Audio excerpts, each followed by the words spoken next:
বর্তমান সময়ে রাজহাঁসের খামার করা খুবই লাভজনক, কারণ রাজহাঁস খুবই কষ্ট সহনীয় প্রাণী। খুব কম খরচে এদের লালন পালন করা যায়। এরা প্রয়োজনীয় প্রায় সব খাদ্যই চারণভূমি ও প্রাকৃতিক ঘাস থেকে গ্রহণ করতে পারে। ফলে যেখানে প্রচুর ঘাস রয়েছে সেখানে কোনো খাদ্য যোগান ছাড়াই রাজহাঁসের খামার গড়ে তোলা যায়। কারণ রাজহাঁসের অন্যতম বৈশিষ্ট্য হলো এরা তৃণভোজী প্রাণী, অর্থাৎ ঘাস খেয়ে এরা জীবন ধারণ করতে পারে। রাজহাঁসকে দিয়ে ফসলি জমিতে নিড়ানির কাজও করানো সম্ভব। রাজহাঁস বড় পাতা খায় না, তাই এদেরকে ধানের জমিতে ছেড়ে দিলে শুধু আগাছা ও ঘাস খায়। এতে তাদের খাদ্য চাহিদা পূরণের পাশাপাশি জমিও আগাছা মুক্ত করা যায়। আমেরিকায় রাজহাঁস দিয়ে ধান ক্ষেতের আগাছা দমন পদ্ধতি খুবই জনপ্রিয়। খুব বেশি পানি না হলেও রাজহাঁস জীবন ধারণ ও প্রজনন সক্ষম। বাংলাদেশে অবশ্য রাজহাঁস পালন শৌখিন মানুষের মধ্যেই সীমাবদ্ধ, তবে বাণিজ্যিকভাবে রাজহাঁসের খামার গড়ে দেশে আমিষের চাহিদা পূরণের পাশাপাশি বৈদেশিক মুদ্রা অর্জনেরও সুযোগ রয়েছে। রাজহাঁস আমাদের দেশের পরিবেশের সাথে খাপ খাইয়ে নিতে পারে। স্বল্প খরচে রাজহাঁসের বাসস্থান তৈরি করা যায় এবং যে কোনো ধরনের ঘরে লালন করা যায়। একটি রাজহাঁস 20 থেকে 60 বছর পর্যন্ত বাঁচতে পারে। 3 বছর বয়স হলেই রাজহাঁস প্রজনন ক্ষম হয়। এদের আবহাওয়া পরিবেশ যেহেতু আমাদের দেশের আবহাওয়া পরিবেশ যেহেতু রাজহাঁসের সঙ্গে উপযুক্ত, তাই বাংলাদেশও রাজহাঁস বিশ্বের অন্যান্য দেশের মতো অধিক রাজহাঁস উৎপাদনকারী দেশ হতে পারে। রাজহাঁস পালন করে বাড়তি আয় করাও সম্ভব। নানা রকম সুবিধাও আছে। রাজহাঁসের মাংস, ডিম দুটাই সুস্বাদু। রাজহাঁসের পালক দিয়ে তোষক, বালিশ, তাকিয়া, হেলান দেওয়ার নরম জিনিস তৈরি করা যায়। ডিম ও রাজহাঁস বিক্রি করে বেশ আয় করা যায়। বাংলাদেশে সাধারণত 3 জাতের রাজহাঁস দেখা যায়। এর মধ্যে টুলুজ, চেনা ও আমডেল অন্যতম। রাজহাঁসের ডিম দেওয়ার সময় সাধারণত ফাল্গুন ও চৈত্র মাস।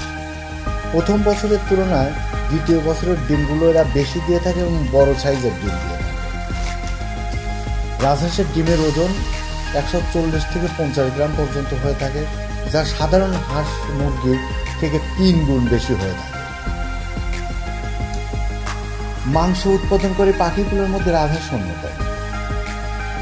একটা রাজহাঁস ডিম ফুটার 10 সপ্তাহের ভিতরে এর ওজন 6 থেকে 8 কেজি পর্যন্ত হয়ে থাকে।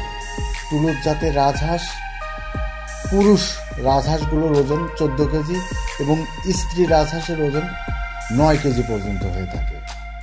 চীনা রাজহাঁসের গায়ের রং সাদা ধবধবে হয়ে থাকে। রাজহাঁস পালনের জন্য আমাদের দেশের আবহাওয়া খুবই উপযোগী। অনেকে বাণিজ্যিকভাবে রাজহাঁস পালনে এগিয়ে এসেছেন, প্রধান পেশা হিসাবেও বেছে নিয়েছেন। পরিচালনা বা তত্ত্বাবধানে থাকেন যার দায়িত্বে, আমরা এই খামারে সেই তত্ত্বাবধান বা দায়িত্বের মানুষটির সঙ্গে কথা বলবো, কত যত্ন সহকারে তিনি এই রাজহাঁসগুলোকে পরিচালনা করছেন। আসসালামু আলাইকুম। ওয়ালাইকুম আসসালাম। আপনার নামটা কি? আমার নাম মোহাম্মদ চাঁদ আলী। আপনি তো এই রাজহাঁসের তত্ত্বাবধানে থাকেন, খামারে পরিচালনা করি আমি। তো আপনি শৌখিন হিসাবে আপনার ভালো তো অবশ্যই লাগে না? এটা হলে আমাদের ইউনিভার্সিটির হলে এমডি ম্যাডাম সোহানি হোসেনের হলে রাজহাঁসের খামার। আমরা এই কোম্পানিতে চাকরি করি। এখানে পাশাপাশি ম্যাডামের শখের এই রাজহাঁসগুলো আমরা পালন করি। হ্যাঁ, তো আপনার ভিতরে অবশ্যই একটু ভালো লাগে। হ্যাঁ, অবশ্যই ভালো লাগে। এগুলো দেখতে ভালো, তারপরে এর মাংস ভালো, তারপরে হলে এর খাওয়া দাওয়াও হলে অসুখ বিসুখ কম হয়। হ্যাঁ, ঘাস মাছ খেলেই পালন করা যায় ঘাস দিয়ে। মানে এখানে এগুলা হচ্ছে চারণ ভূমির যে প্রাকৃতিক ঘাসগুলো আছে ওই ঘাসগুলো খায়। আর খাবার চাউলের হলে খুদ খাওয়াই আমরা, চাউলের খুদ বা গুঁড়া গুঁড়া এইগুলো খাওয়া। আর এমনি স্বাভাবিক ভাবে পানি হিসাবে পুকুরে আবার হইলে নাবে, পুকুরে মাছ আছে, মাছের জন্য ধরেন যে হলে বাড়তি খাবার দেওয়া লাগে না, মাছের আর কোনো বাড়তি খাবার না না, এই রাজহাঁসি থেকে মাছ হলে হাঁস নাবার পরে এই মাছও পালন হচ্ছে এর জন্য, হাঁসের জন্য। আমাদের খামারে আরো রোগবালাই হিসাবে রোগবালাই হিসাবে খুবই কম। অন্য যে মুরগি টুরগি, তারপরে পাতি হাঁস মাছ এইসব হাবিজাবির অনেক কম রোগবালাই। হ্যাঁ, আর আমার এই খামারে 350 হাঁস ছিল। আমরা আবার এই খামারটা এখানে কিছু রাখিয়ে আমার অন্য জায়গায় হলে বুঝতে পারছি আপনি এখান থেকে কিছু অন্য খামার আছে, অন্য জায়গায় আমার আরো খামার আছে, সেখানে নিয়ে গেছে। হ্যাঁ, তো দর্শক বন্ধুরা দেখতে পারলেন রাজহাঁসের খামার করে শখের পাশাপাশি স্বাবলম্বী বা প্রচুর অর্থ ইনকামের পথ হিসাবে রাজহাঁসকে ধরা যায়। বাংলাদেশের পরিবেশের সাথে যেহেতু এই রাজহাঁসকে খাপ খাইয়ে নেওয়া সহজ, সেই হিসাবে রাজহাঁস পালনে আমরা উদ্যোগী হলে দেশের অর্থনৈতিক অবদান রাখাও সম্ভব, বৈদেশিক প্রচুর অর্থ উৎপাদন করাও সম্ভব এবং এর থেকে আমিষের চাহিদা পূরণ করাটাও সম্ভব।